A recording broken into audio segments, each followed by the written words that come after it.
বাংলাদেশে ভবিষ্যতে হাদির লাশ সংসদে পাঠানো হবে ঘোষণা দিলেন আমার পরিচিত রাজাকার জিন্নাতের সন্তান রনি, যিনি চা বিক্রি করে খাইতেন আগে। এখন জুলাই আন্দোলনের পরবর্তীতে তিনি চা বিক্রি করে খাইতে হয় না। এ হচ্ছে রাজাকার বংশের সন্তানের কথা। বাংলার জনগণ হাদি লাশ হয়ে সংসদে গিয়ে মুদ্রারের কাপড় বিক্রি করবে আর সেটার টাকা নিবে এই জিন্নাতের সন্তান রনি। আর বাংলার জনগণ বসে বসে আঙ্গুল চুষবে। বলতে চাই, শুনতে থাকেন। আমরা লাশ হইলে সংসদে পাঠাবো ইনশাল্লাহ। আমরা লাশ হইলে সংসদে পাঠাবো ইনশাল্লাহ। হাদিকে নিয়ে আমরা সামনের দিকে আগাবো।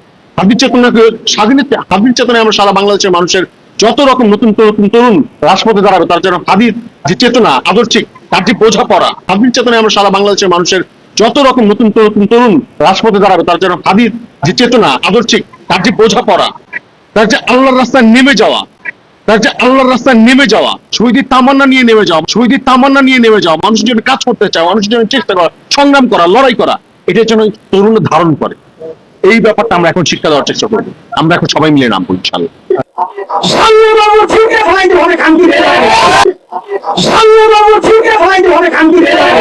মহিনুদ্দিন রনি, তোমার দৃষ্টি আকর্ষণ করে বলতে চাই, ফেরা নিও না, এত ফেরা নিও না। ফেরা নেওয়ার এখনো সময় আসে নাই।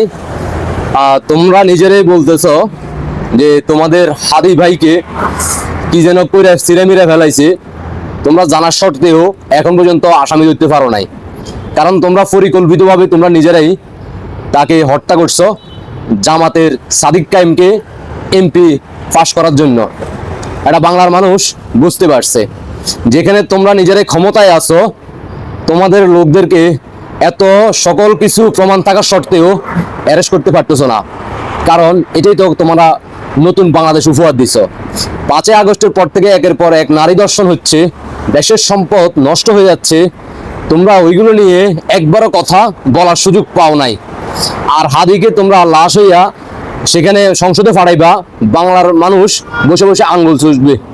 একটু অপেক্ষা করো শোনা, বুলেট তোমার পিছন দিয়ে ঢুকবে, একটু সময়ের অপেক্ষা। ধন্যবাদ, আল্লাহ হাফেজ।